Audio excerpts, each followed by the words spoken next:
as any daughter. I do what I like, just what I like, and how I love it. I'm ready to play all the day. I'll be right in my car, living in the sunlight, loving in the moonlight, having a ball. Oh, dude! Alright, once upon a time, the people that I knew personally didn't know I had a YouTube channel. I didn't tell anyone, no one. And then things kind of worked itself out naturally. People found out. I was on the news. I was recommended on YouTube. Some of my videos went viral. So people found out, including my mother. The news people wanted to speak with me.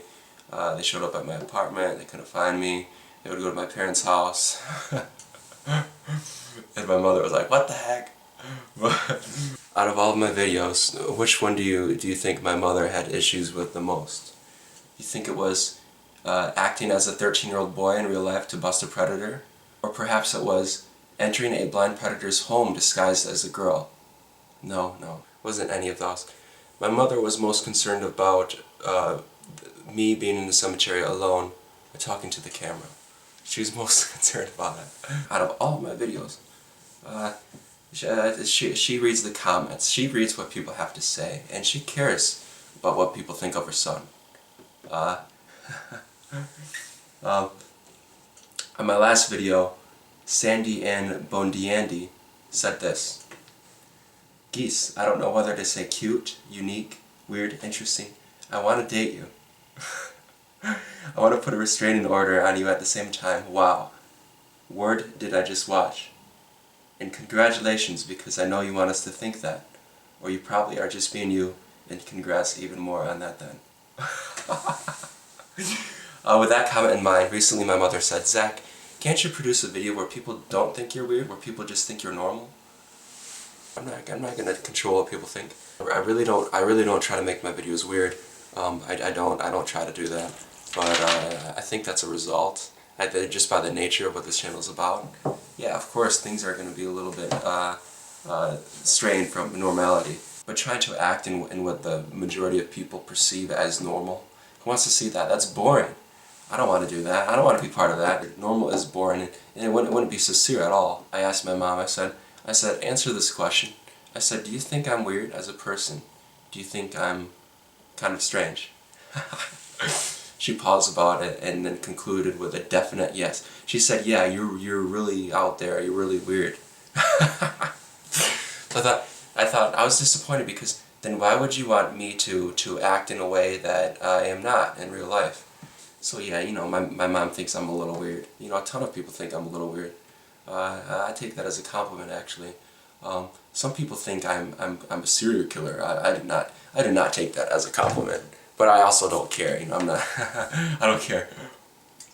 Out of all of the teachers and professors that I've had over the years, the ones that were most inspiring to me, of course, and had an impact on me, of course, were the ones that were knowledgeable, skilled, confident, all those things. But more than anything else, eccentric professors and teachers that were a little weird. Those were really the ones who left a mark, because they were memorable. I can think back and I can remember what they have taught me.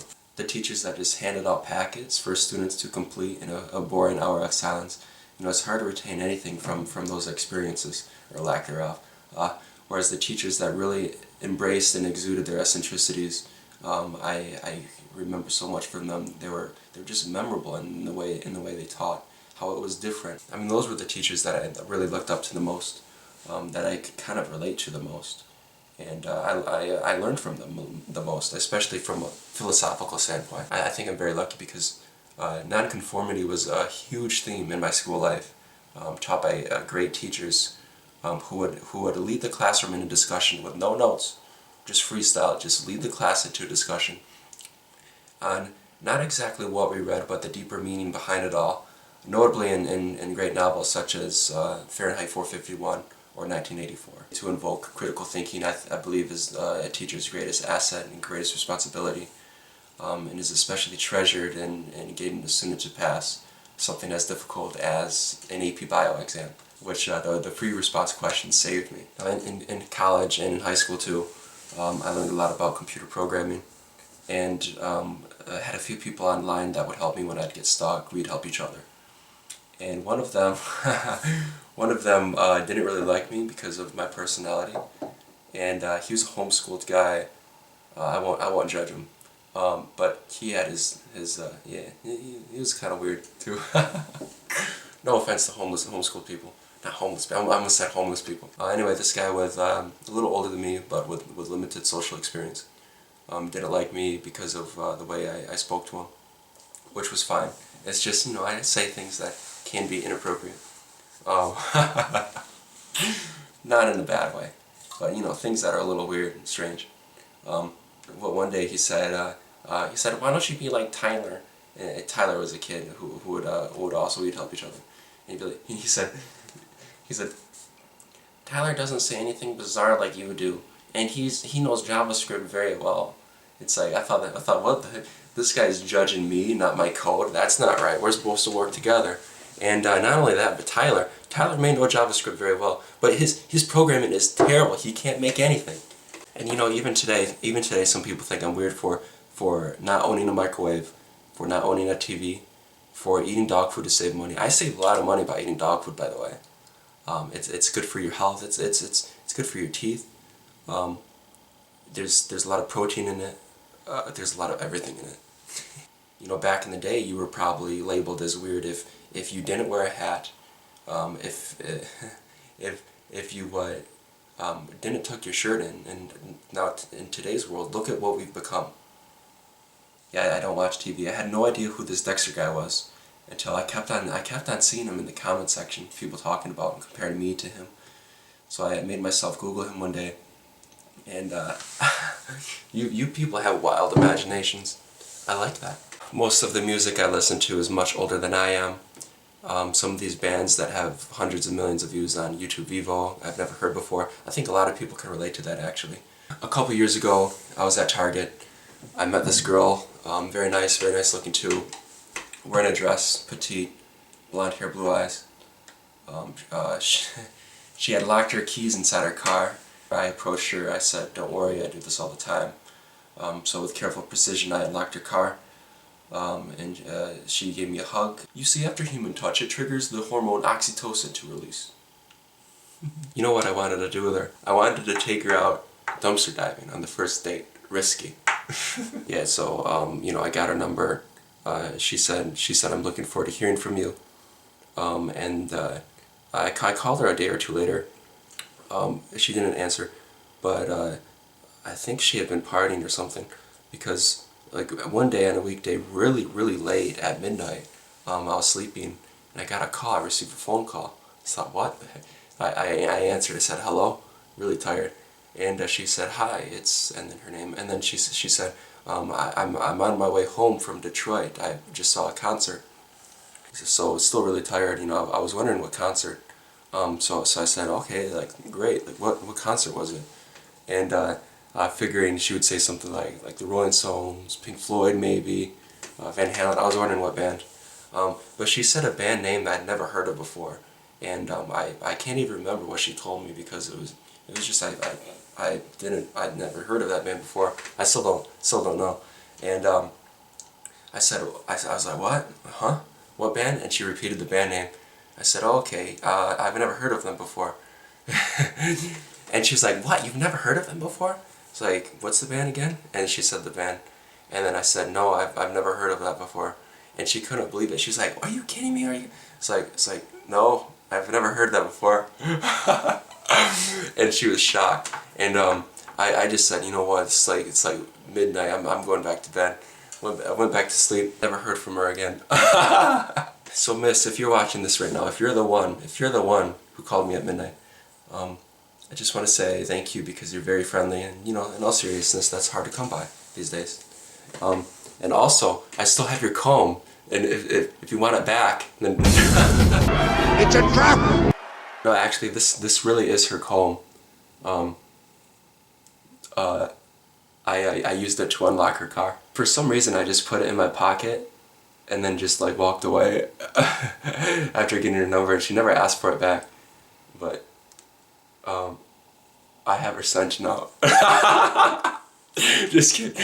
Like a canine, like a tracker. No, just joking. That is not right. That is not cool. I didn't mean for that to be in the video, but I have been eating dog food, and it has changed the ways in which I behave, and not so serious, but just little things that I have to watch out. I'm actually going to stop eating dog food because naturally human beings, we're social creatures. We shake hands when we meet each other, but my instincts are starting to change, and now instinctively, innately, instead of going for the hand to shake when I meet a new human, I tend to instead have the urge to greet them a different way, in which that coincides with possibly eating dog food for a while. So I am going to quit doing that. No, it's not good. It's not FDA regulated. The high-priced foods, it comes at a price for a reason. The FDA approval, that's what. No, just kidding. The FDA does have to approve dog food, but it's on a lesser standard than human food for human consumption. So I'm not going to eat it all. There's little. If you look really closely at a piece of dog food, really closely, you'll see little pieces of hair in there. And I shouldn't continue to eat that just because I don't really know. I mean, they give you the ingredients on the bag and stuff, but it's not going to say grounded up dead pets and stuff. It's not going to grounded up hooves. It's not going to say that. It's going to have all these terms that you've never heard of before. So I just don't know what I'm eating. I can't do it anymore. So yeah, some girls think I'm weird. They've told me that. Most think it's funny. But some girls think I'm weird, especially for the fact that I still sleep with a teddy bear at night. No, really, who wants normal?